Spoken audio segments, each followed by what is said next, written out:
Hello, I chose to analyze the film Ratatouille. Now, in Ratatouille, we follow Remy the Rat, a fantastic chef, and Linguini, a young bumbling man who stumbles his way into the spotlight at the famous restaurant Cousteau's.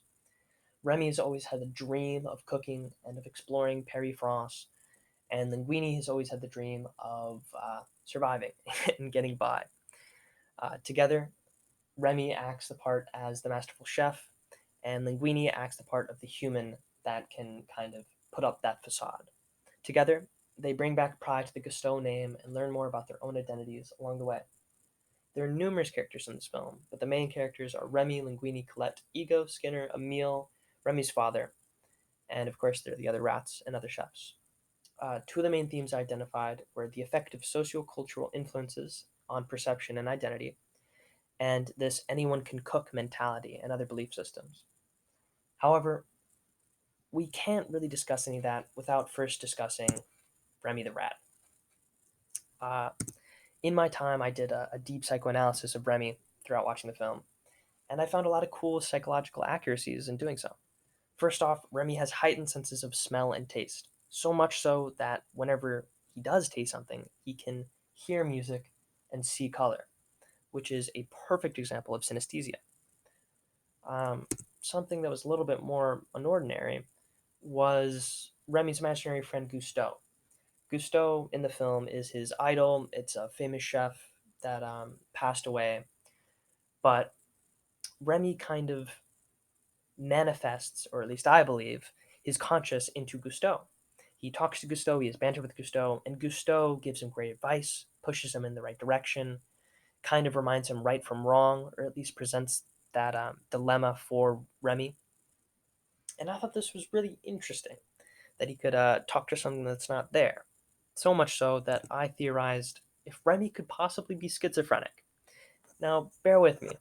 Schizophrenia, as you know, is a disorder characterized by delusions, hallucinations, etc., etc. And Remy doesn't necessarily suffer from too many symptoms of schizophrenia, except, you know, talking to an imaginary friend and the occasional emotional outburst or talking to nothing in particular. But if we adopt the fact that Remy could be schizophrenic, we can take it one step further and theorize if Remy might have savant syndrome. Now, savant syndrome is a rare but spectacular condition in which individuals have a mental impairment of some kind, but also a spectacular ability or cluster of brilliance or talents. Only specific mental impairments or disorders actually can be applied to savant syndrome, such as many uh, people that have savant syndrome are on the autism spectrum or something of the sort. So schizophrenia may not entirely apply, but it is, as of now, classified as a neurodevelopmental condition, which is exactly what savant syndrome is. I thought that was pretty interesting.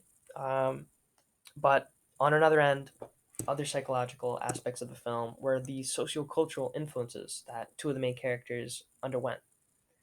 Remy always felt constricted between expectations of his father and of his species, and also of his new life as almost kind of like a pseudo human. His father always tried to get him to believe that humans were out for rats, trying to kill rats, and thought of rats as nothing but vermin. And in a lot of cases, that's true. But Linguini kind of showed Remy that humans can show this love, admiration, and respect for rats. So there was that inner dilemma of feeling out of place in his own species, but also not entirely feeling in place as a cook with humans, or at least acting the part of a human. Linguini was burdened by a lack of expectation and then by the sudden um, excess of expectation. First, he kind of survived, got by, did nothing in particular, but then he became the heir to Gusteau. He owned Gusteau's, and Remy propelled him into such success. So this kind of gave him this dilemma, of which I thought was really interesting, between having no confidence and having overconfidence. At first, I think that Linguini displayed learned helplessness. He suffered from many failures, from a lack of acknowledgement. But then, with Remy, Colette, and all the other characters' help, he started to believe himself so much that it became a fault that he thought he didn't need Remy to cook or to succeed. And that only led to more stress and to more expectations that he couldn't live up to. Once again, playing into this idea that he really wasn't the one choosing his own path in life and that others were choosing it for him. Um, Another part that I thought was pretty cool was adaptation level phenomenon. Adaptation level phenomenon in the film is pretty apparent in that Linguini and Colette and the other chefs eventually accept that rats can talk, that rats can converse with humans, that Remy can cook as well as he can. It happens different times for every character, but it's all the same in the end. Now, one more theory that I had that I think has some merit is this idea that since Remy has proved that rats have the capacity to understand grammar, human dialect, and also that rats have complex communication within their species, there's now no barrier separating humans from animal, or at least humans from rats, in that rats have the same or more intelligence than humans, or at least that same human essence. And if that is the case, then we would have a new utopia. After thousands of years of senseless murder and prejudice against each other, against our species, humans and rats could join hand in hand. No longer would we set up rat traps. No longer would rats pop out of our toilet and be the bottom feeders of society. Instead, together we could move forward in an era of peace and understanding. Truly a utopia. Overall, I give this film, a huge thumbs up. I analyzed and applied psychology in some wacky ways, but there was so much more I wanted to talk about, so much more that I could have talked about, but only so much that could have fit within this time span. And I don't even know if I did fit within 5 minutes. But as a psychoanalytical film, this was spectacular, and as just a film in general, it's a masterpiece.